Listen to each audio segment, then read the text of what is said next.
سورہ رحمان جس طرح سے اس کا ترجمہ اور آپ کے سامنے میں نے جسارت کی ہے، سورہ رحمان کا مختصر تعارف، اور پھر یہ تشریح و تفصیل آپ سے سنیں گے انشاءاللہ اور کچھ سیکھیں گے. بسم اللہ.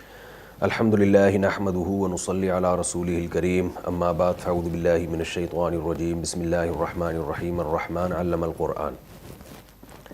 سورہ رحمان کی جو فضیلت ہے بقیہ صورتوں پہ وہ دو وجوہات بیان کی جاتی ہیں اس کی. نمبر ایک تو یہ ہے کہ اس صورت میں اللہ تعالیٰ نے جتنے اہتمام سے انسانوں سے خطاب کیا ہے بالکل اسی اہتمام سے جنات سے بھی خطاب کیا ہے. جی.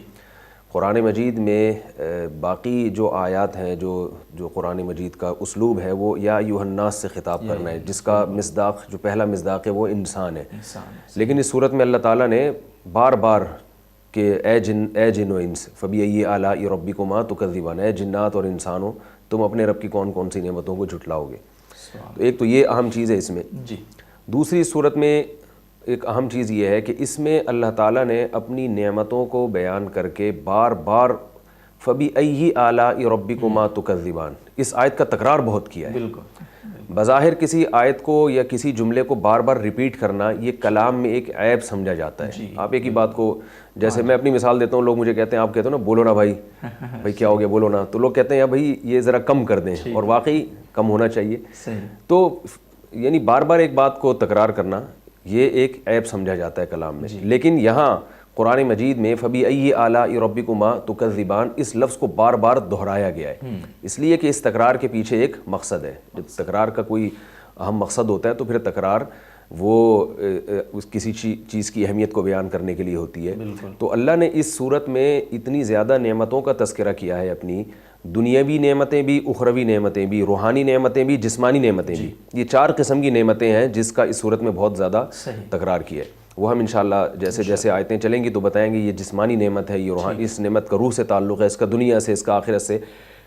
تو ہر نعمت کے بعد تم دونوں اپنے رب کی کون کون سی نعمتوں کو جھٹلاؤ گے. تو یہ انسان کو اندر سے جھنجھوڑ دیتی ہے یہ صورت، اگر کوئی اس کو سمجھ کے پڑھنا چاہے. الرحمن، صورت شروع ہی الرحمن کے لفظ سے ہو رہی ہے. تو اللہ تعالیٰ نے جو اپنا انٹروڈکشن کروایا ہے وہ الرحمن کے لفظ سے.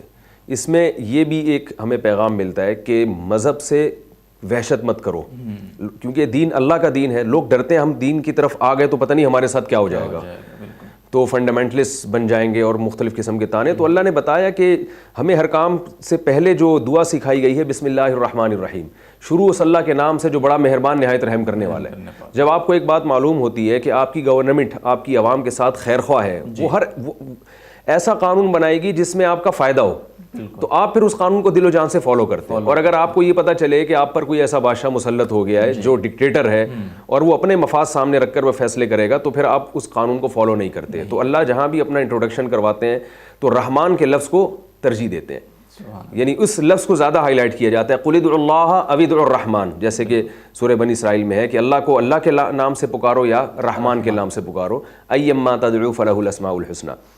تو بسم اللہ میں بھی ہمیں یہی سکھایا گیا کہ ہر کام بسم اللہ الرحمن الرحیم. تو اللہ کی ان 2 صفات کو ہائی لائٹ کیا جاتا ہے. مسلمان بار بار رحمان بھی ہے رحیم بھی.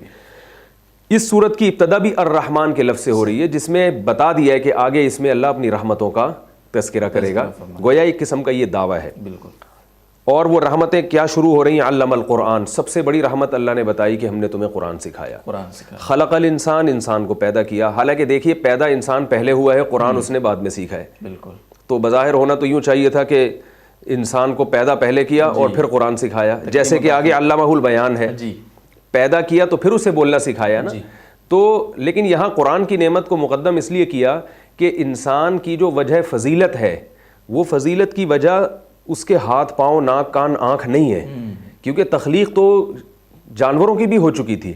تو نفس تخلیق انسان کی، یہ کوئی انسان کی وجہ فضیلت نہیں ہے کہ اس ڈیزائن میں انسان کو بنایا گیا ہے، یہ کوئی وجہ فضیلت نہیں ہے.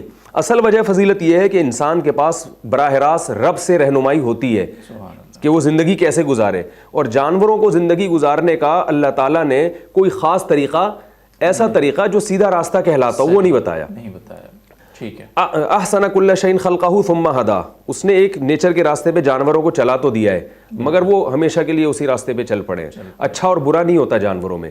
تو اللہ فرماتے ہیں انسان کو ہم نے بنایا تو اس کو ہم نے اچھا اور برا بھی سکھایا ہے، تو وہ اچھا اور برا ہمیں قرآن کے ذریعے سکھایا ہے. اس سے انسان جو اچھا ہے وہ اچھا بن جاتا ہے اور برا ہے وہ برا بن جاتا ہے. تو انسان کی وجہ فضیلت کیا ہے کہ وہ اللہ تعالیٰ سے رہنمائی لیتا ہے پیغمبروں کے ذریعے، آسمانی کتابوں کے ذریعے. اس لیے اس نعمت کو اللہ تعالیٰ نے اس صورت میں سب سے پہلے بیان کیا.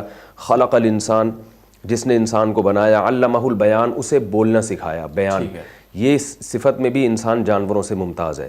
جانور اپنے دل کی بات کو اس طرح سے ڈیفائن نہیں کر سکتے جس طرح انسان کرتا ہے. ایک ہوتا ہے کلام اور ایک ہوتا ہے بیان. تو کلام، بیان کلام سے بھی اوپر کی چیز ہے. جانور کلام بھی نہیں جانتے، بولتے ہیں مگر کلام نہیں کرتے. اور بیان اس سے بھی، بیان کہتے ہیں بالکل کھول کھول کے ڈیفائن کر دینا. تو انسان کو اللہ نے یہ پاور دی ہے کہ جو بھی بات اس کے دل میں ہوتی ہے ایک ایک لفظ وہ اپنی زبان کے ذریعے اس کو سامعین تک پہنچا دیتا ہے.